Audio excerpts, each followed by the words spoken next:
Hello everyone, welcome back to another blog. तो आज है डे ट्यूसडे यानी कि 18 फरवरी और अभी बजे हैं मॉर्निंग के 6:30। तो आज थोड़ा सा उठने में मुझे लेट हो गया क्योंकि कल हम गए थे शादी में और वहाँ से आए थे हम रात को 10 बजे। हाँ, 10 बजे आए थे।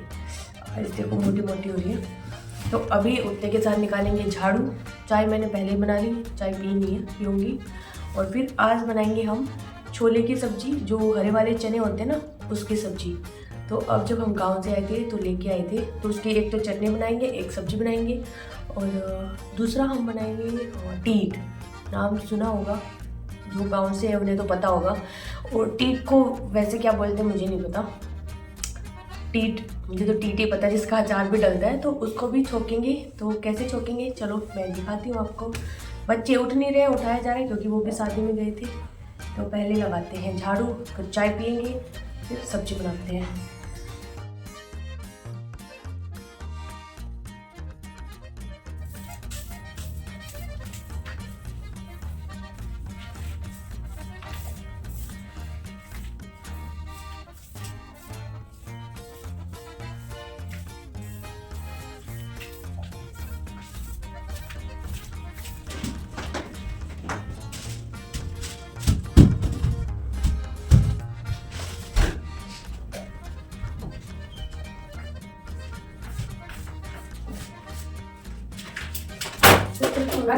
ये रख, उधर ढंग से टाइम दे।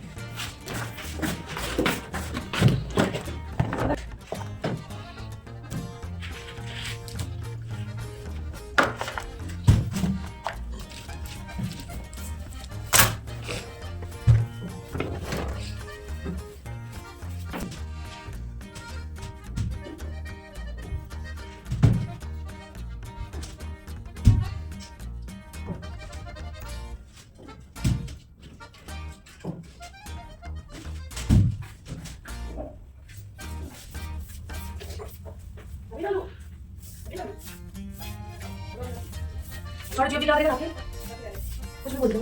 ला के घूम क्या साइकिल करा। हां ना कि अभी बैठा है आराम से। अब जा बोल बोल। तो झाड़ू वगैरह सब हो चुका है डन। उसके बाद आ गई थी मैं किचन में। तो अभी तैयारी करेंगे सब्जी बनाने की। तो छोले थे, जो चने थे हरे, ये सब निकाल के रात को ही रख दिए थे मम्मी ने। तो यहाँ पे जो मोटे चने थे वो एक साइड में रख दिए थे और पतले वाले जो कच्चे थे ना, उनको अलग रख दिया था। और यहाँ पे ये टीट है।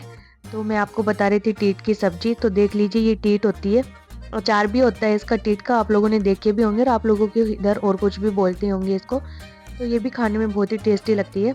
तो इसको भी बनाएंगे आज हम लोग। और ये जो कच्चे चने मैं बता रही थी वो सारे निकाल के रखे हैं चटनी बनाने के लिए। तो कच्चे चनों की चटनी ना ज़्यादा अच्छी लगती है, तो इसलिए मम्मी ने अलग कर दिया था इनको। और यहाँ पे रखी है मेरी चाय। तो चाय मैंने नहीं पी है, सिर्फ ढक के रख दी है, क्योंकि पहले मैं सब्जी चढ़ाऊंगी, उसके बाद ही चाय पीऊँगी, नहीं तो फिर लेट हो जाएगा। क्योंकि हमारा टाइम तो लेट का है लेकिन हर्ष का जल्दी का है ना, तो उसको थोड़ा लेट हो जाता है खाना ले जाने में। तो मैं फटाफट से पहले सब्जी की तैयारियां कर लेती हूँ। और यहाँ पे मैंने पालक भिगो के रखा है, पालक हम डालेंगे रोटियों में। और अभी तो 4-5 दिन से ऐसा हो रहा है कि हम डेली पालक की रोटियां बना रहे हैं, क्योंकि हम गांव से इतना पालक लेके आ गए थे। और फिर मैंने भी ऊपर उगाया हुआ है ना, तो पालक ही पालक हो रखा है। और फिर इसको यूज़ ना करो तो इसके पत्ते पीले होने लगते हैं, इसलिए मैंने सोचा कि चलो डेली की डेली हम इसको रोटियों में बना के डाल लेंगे, और ख़त्म भी हो जाएगा और अच्छा भी रहता है सेहत के लिए। और कभी कभी रायता भी बना लेते हैं पालक का, जब इसको जल्दी ख़त्म करना हो तब। तो पहले तो मैं पालक को ही काट के बॉईल करने के लिए रख दूंगी, क्योंकि ये सबसे इजी काम लग रहा था मुझे। तो एक काम खत्म हो जाएगा अपनी लिस्ट से। और जब तक ये ठंडा होगा तो मैं सब्जी भी चढ़ा दूंगी, क्योंकि फिर हमें इसको रोटियों में भी मिलाना है। तो मैं इसको कोई बारीक चॉप नहीं कर रही हूँ, ऐसे ही रैंडमली चॉप कर रही हूँ कि 2-3 टुकड़े हो जाएंगे इसके, तो ये हाथ से मसलने में ईजी रहेगा। और इधर चनों में भी मैंने पानी डाल के रख दिया है। नॉर्मली जो ये वाले चने होते हैं ना, इनकी जो टाट होती है उसमें हरे रंग के कीड़े होते हैं, काफ़ी टाइम होते हैं। तो मैंने इसको भिगो के इसलिए रख दिया, अगर कोई कीड़ा होगा तो पानी में तैर के ऊपर आ जाएगा।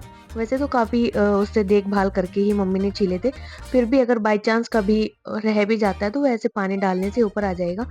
इसके बाद यहाँ पे मैंने प्याज ले लिए, प्याज को हम बारीक चॉप कर लेंगे। और एक ही प्याज लिए, टमाटर मैंने 3 लिए। वो इसलिए कि थोड़ी सब्जी आलू की है तो खट्टी खट्टी ना अच्छी लगती है, इसलिए मैंने 3 टमाटर ले लिए यहाँ पे। तो तेल जैसे ही गर्म हो गया हमने डाल दिया जीरा, उसके बाद डाल देंगे प्याज और इसको भून लेंगे अच्छे से।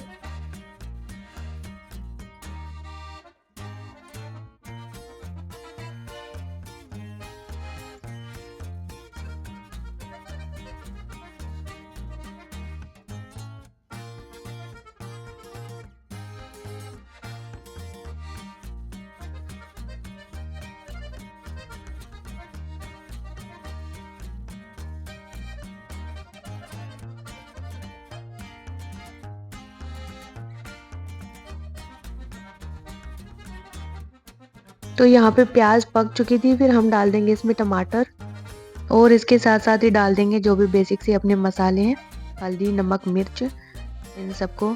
और मिर्ची मैंने थोड़ा ज़्यादा ही रखा था क्योंकि आलू की सब्जी है ना, तो थोड़ी तीखी अच्छी लगती है ज़्यादा। और इस मसाले को फिर हम 2 से 3 मिनट तक अच्छे से पकने देंगे। और इधर जो पालक था अपना बॉईल होके हो चुका है रेडी।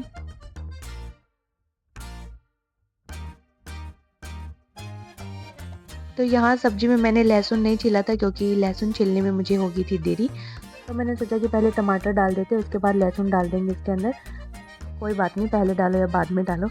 इसके बाद साथ ही साथ मैंने छील लिए थे आलू यहाँ पे।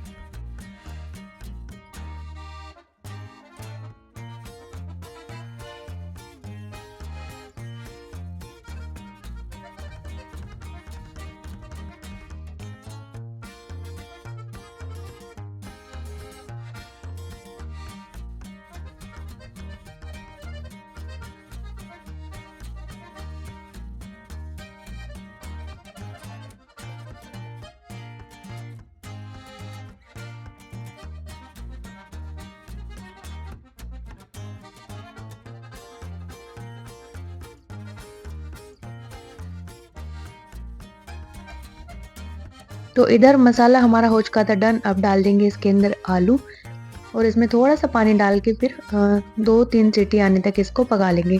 साथ में हरे चने भी इसमें अभी डाल देंगे। और हमारे इधर जो हरे चने होते हैं इनको बोलते हैं टाट। जो हरे चने का पौधा होता है ना, उसके ऊपर जो उसकी फलियां आती हैं उसको टाट बोलते हैं।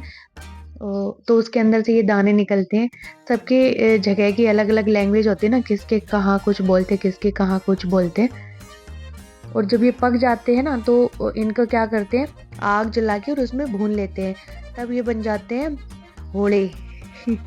सुनने में भी अजीब लगता है ना, टाट होड़े। और वो जब भून के खाते हैं ना आग में इनके पकने के बाद, तो और भी ज़्यादा स्वाद लगते हैं, बहुत मज़ा आता है उसको खाने में। तो इधर पालक अपनी हो चुकी थी डन। इसके बाद पालक को मैंने हाथों से ही बिचोर लिया। मिक्सी में भी चला सकते हो लेकिन मैंने नहीं चलाया, डेली डेली कौन मिक्सी करे, क्योंकि अच्छे से पक गया था ना तो हाथों से भी सॉफ्ट हो गया था। जब हम इसका आटा लगाएंगे तो इसको मार पड़ेगी अपने हाथों की, तो ये अपने आप ही पतली हो जाएगी पीस पीस के। उसके बाद हम आटा लगा लेंगे नमक डाल के। और यहाँ पे है मिठाइयाँ जो मैं बता रही थी आपको कि हम लोग सादे से लेके आए थे। तो सारी खोए की मिठाइयाँ पूरा एक डब्बा दिया था।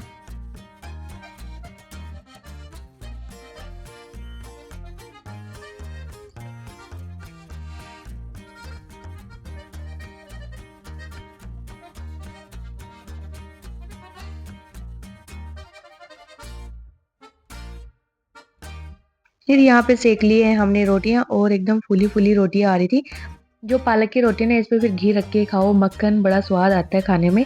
और सब्जी भी अपनी हो चुकी थी बन के तैयार। इसमें डाल दिया एक गरम मसाला। पानी मैंने कम ही रखा है, बिल्कुल सूखी टाइप में बनाई है। तो देखिए जितनी देखने में अच्छी लग रही है उससे ज़्यादा ये खाने में अच्छी थी। और हरे चने थे तो हेल्दी भी है खाने में। इसके बाद यहाँ पे मम्मी बना रही है चटनी। तो चटनी हम लोग सिलबट्टे पे ही बना रहे, मिक्सी में नहीं बना रही। मम्मी बोले कि सिलबट्टे पे ज़्यादा अच्छी बनेगी। तो जब तक मम्मी चटनी बना रही है मैं सब अपना जो फ्रूट वगैरह है वो रख लेती हूँ। तो यहाँ पे मैंने रखा है ये चुकंदर, खीरा और गाजर। तो इसमें मैं अपने लिए भी रख लूँगी और हस्बैंड का भी डाल दूँगी। और आज मैंने एक ही रोटी ली है क्योंकि मुझे लग रहा है कि मेरा मोटापा ज़्यादा ही बढ़ता जा रहा है, तो मैं थोड़ा कंट्रोल करना स्टार्ट कर रही हूँ। थोड़ा-थोड़ा करके अब मुझे लग रहा है कि एक शादी है उसको और अटेंड करने के बाद फिर मैं थोड़ा डाइटिंग की ओर जाऊँगी, क्योंकि यार बहुत मोटापा बढ़ता जा रहा है, कंट्रोल नहीं हो रहा है। इस बार तो बिल्कुल भी मैं जो मन में आ रहा है वही खा रही हूँ, जिस टाइम पे मन में आ रहा है उसी टाइम खा रही हूँ, कोई कंट्रोल नहीं किया मैंने। लास्ट टाइम तो फिर भी मैंने अपना 10 किलो लूज़ किया था और इस बार तो इच्छा ही नहीं हो रही कुछ करने की। इसके बाद यहाँ पे चटनी भी अपनी बन के हो चुकी थी रेडी, और जो हरे चने होते हैं ना, हरे चने कह रही हूँ, साग होता है चने का, उससे ज़्यादा टेस्टी सब्ज़ी तो मुझे इसकी लगी थी, हरे चनों की। फिर यहाँ पे हम लोग बना रहे हैं टीट। तो टीट को हमने 2 तरीके से बनाया है यहाँ पे, और टीट की सब्ज़ी ना मैंने दूसरे दिन बनाई है, क्योंकि उस दिन फिर चटनी हो गई थी और हरे चने भी हो गए थे, तो मम्मी बोलेगी एक दिन बना के मत रख। फिर ये दूसरे दिन की क्लिप है, तो हम टीट है इसको बना रहे कढ़ी के साथ में। तो यहाँ पे मैंने कढ़ी के लिए प्याज डाल दिया था, छोंक भी कर दिया था रेडी, और छोंक के साथ ही हमने टीट ऐड कर दिया कि थोड़ा सा पक जाएंगी यहाँ पे। तो यहाँ पे टीट पक चुकी हैं। इसके बाद हम जो कढ़ी का अपना घोल था बेसन वाला वो ऐड कर देंगे। और जब भी आप टीट ऐसे लो ना तो बिल्कुल कच्चे वाले ही लेना, क्योंकि वो ज़्यादा टेस्टी लगती है खाने में। पकी जो टीट होती है उसके अंदर सिर्फ मोटे मोटे बीज होते हैं और फिर वो चबाने में दिक्कत होती है, अच्छे भी नहीं लगते। तो यहाँ पे इसके अंदर बहुत अच्छी लगती है कढ़ी में ये टीट, और इतनी टीट अपने पास बच भी गई थी, तो इसको हम यूज़ करेंगे अलग से बना के, अचार की तरह बनाएंगे। तो यहाँ पे एक कढ़ाई में मैंने ले लिया था तेल, और तेल को गरम कर लेंगे। तेल जैसे ही गरम हो जाएगा इसमें डाल देंगे जीरा, और इसके बाद जो टीट थी इनको डाल देंगे। तो ये टीट ना धो के और सुखा के रखी हुई है, इसलिए पानी नहीं छिटक रहा है इसके अंदर से। और जिस दिन से हम लोग लेके आए थे उस दिन से हमने इसको इस छलनी के अंदर ही रखा है, बंद करके नहीं रखा पन्नी में या और किसी में, नहीं तो फिर ये खराब हो जाती। और यहाँ पे फिर ऐड कर देंगे ये मसाला। तो इस मसाले में है भुना हुआ क्या क्या है, सौंफ है, और जो भी मतलब कि अचार का मसाला होता है ना, वो मेथी वगैरह हो गया, राई हो गया, तो ये सब भून के मम्मी ने रखा हुआ है, तो वो सारा इसमें ऐड कर दिया ताकि ये फिर अचार वाला टेस्ट दे और खाने में भी मस्त लगे। तो 1 से 2 मिनट भूनने के बाद फिर हमने इसमें ऐड कर दिया हल्दी, थोड़ी सी लाल मिर्ची और नमक, ज़रा सा ही ऐड किया है, क्योंकि पहले से भी इसमें हल्दी नमक ऐड है। इसको वो लोग ना लस्सी के अंदर गलाते हैं, तो लस्सी के अंदर जब गलाते हैं तो नमक और हल्दी मिला के रखते हैं, तो ये खट्टी खट्टी हो जाती है और इनका टेस्ट बहुत ही अच्छा लगता है। और ये मिली थी 200 रुपये किलो थी, मैं तो सिर्फ 50 रुपये की लेके आई थी कि बनाऊंगी और थोड़ी लेके जाऊंगी, नहीं तो ज़्यादा लेके आ जाते हैं ना तो फिर वो रखी रखी ना बोझ भी लगने लगती हैं। तो पहले जब मैं छोटी थी ना तो मेरी मम्मी बनाया करती थी, तो मैंने सोचा कि इस बार हम लोग भी बनाएंगे, लेके चलते हैं। जब हम लोग गाँव से आते हैं ना तो काफ़ी मिलती है रेवाड़ी में ही हमें। और यकीन मानो मैं तो चम्मच के साथ खा गई थी इनको, एकदम इतनी अच्छी लग रही थी, नमकीन की तरह खाने लग रही थी, काफ़ी टेस्टी बन के तैयार हुई थी और इतना टाइम भी नहीं लगता। आप भी मार्केट जाओ ना तो सिर्फ कच्ची वाली लेके आना, पक्की वाली मत लेना ये चीज़, और एक बार मेरे कहने से ज़रूर ट्राई करके देखना, बहुत मस्त लगेगी। और कढ़ी के साथ तो इसका कॉम्बिनेशन बहुत ही मस्त था। तो चलिए आज के व्लॉग में इतना ही, मिलते हैं नेक्स्ट व्लॉग में। बाय बाय, टेक केयर, जय माता दी।